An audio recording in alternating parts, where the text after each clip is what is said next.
Mr. Fix and Done. Mr. Fix and Done was a soldier for a long time, but when the war ended and there was nothing left to do but the same thing every day, he quit and wanted to become a servant for a great lord. He wanted fancy clothes with gold, a lot of work to do, and always something new. So he set out on his journey and came to a foreign court where he saw a lord walking in the garden. Fix and Done didn't hesitate for long. He walked up to him and said, "My lord, I am looking for service with a great lord. If it is your majesty, I prefer it. I can do and know everything that goes with it, short and long, as ordered." The lord said, "Right, my son, that would be good for me. Tell me, what is my desire right now?" Without answering, Fix and Done turned around, ran quickly, and brought a pipe and tobacco. "Right, my son, you are my servant, but now I give you the task of getting me Princess Nomini, the most beautiful in the world, as my wife." "Very well," said Fix and Done, "that is a small task for me. You should give me a carriage drawn by 6 horses, a coachman, hussars, runners, footmen, a cook, and a complete entourage. I myself will have princely clothes, and everyone must obey my commands." So they set off, with the servants sitting in the carriage, and headed to the royal court where the beautiful princess was. When the road ended, they drove into the field and soon came to a large forest that was full of thousands of birds singing a beautiful and magnificent song into the blue sky. "Stop! Stop!" cried Fix and Done. "Don't disturb the birds. They praise their creator and want to serve me again. Turn left." So the coachman had to turn around and drive around the forest. After that, it wasn't long before they came to a large field where a billion ravens sat, screaming loudly for food. "Stop! Stop!" cried her Fix and Done.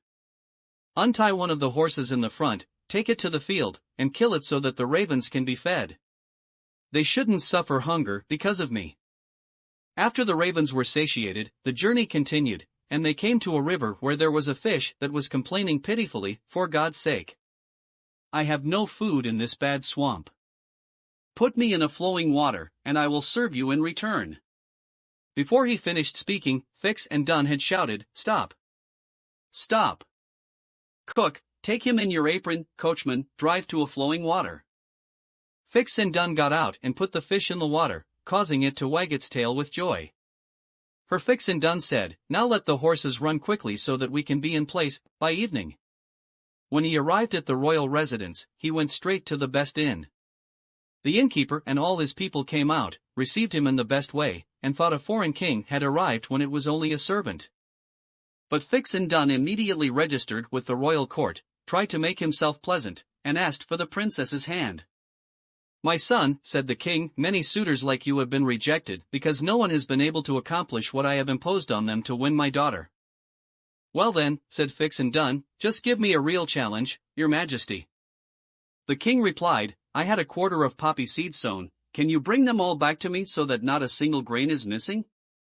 If you can do that, you shall have the princess for your lord." "Ho ho!" thought Fix and Done, "that's nothing for me."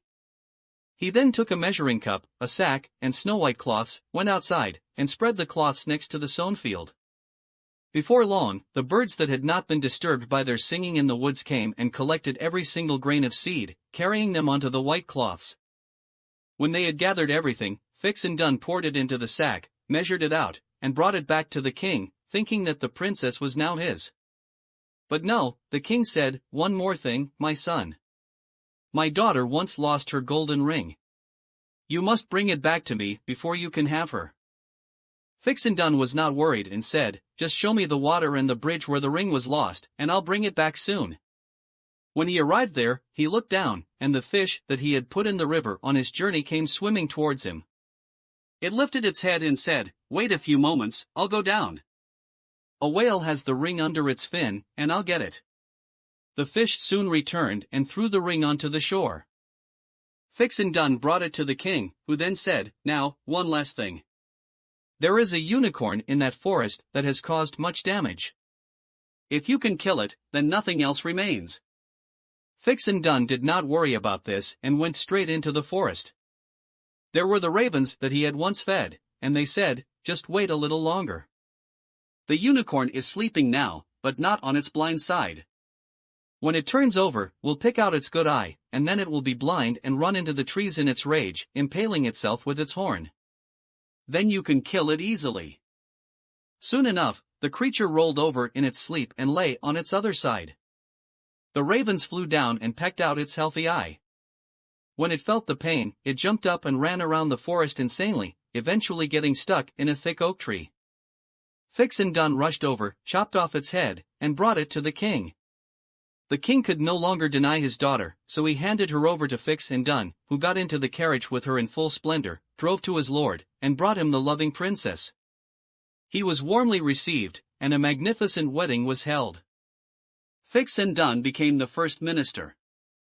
Everyone who heard this story wished to be part of it. One wanted to be a lady-in-waiting, another a wardrobe maid, and one wanted to be a chamberlain, and another a cook, and so on.